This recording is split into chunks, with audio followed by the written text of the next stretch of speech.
मेरे पति पुलिस में थे। घर में ससुर जी और देवर रहती थी। मेरी देवर को कुछ दिखाई नहीं देता था, इसलिए वह एक ही रूम में रहता था। एक दिन शाम के समय ससुर जी के पैरों में बहुत ज्यादा दर्द होने लगा। मैंने कहा, ससुर जी आइए, मैं मालिश कर देती हूँ।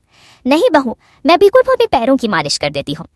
ससुर जी चलो ना, मैं तुम्हारे पैरों की मालिश कर। ठीक है बहू, मुझे अपने कमरे में ले चलो, वहां कर देना मालिश। मैंने ससुर जी को हाथ पकड़कर सहारा देते हुए उनके कमरे में ले गई। उनकी पैरों की मालिश की। बहू जरा ऊपर करो, ऊपर ज्यादा दर्द हो रहा है।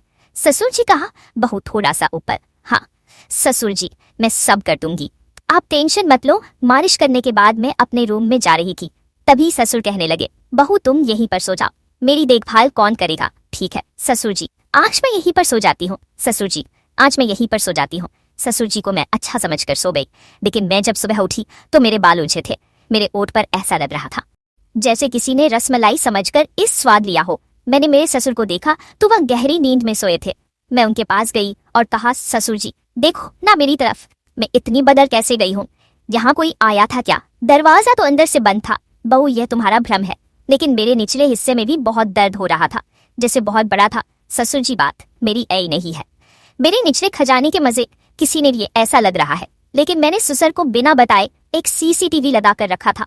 सोने से पहले मुझसे चले भी नहीं जा रहा था, लेकिन मैं किसी तरह अपने रूम में गई और फिर सीसीटीवी चेक करने लगी। सीसीटीवी चेक करने के बाद मैं चौंक गई, क्योंकि रात के करीब ससुर जी मेरे पास आकर मेरे खजाने को खोलकर मजा ले रहे थे।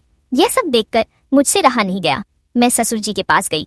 ससुर जी उस समय सोए थे। मैंने कहा, ससुर जी जरा उठ। तो यह क्या है? मैंने कहा, ससुर जी जरा उठ तो। जरा उनको कमरे में जो सब कुछ हुआ वह दिखाया। ससुर जी अगर आपको ये सब कुछ करना ही था तो मुझे बता देते, मैं तैयार थी। ऐसे बिना बोले करने से क्या फायदा? वह मुझे लगा कि तुम ये सब कुछ करने के लिए तैयार नहीं होगी।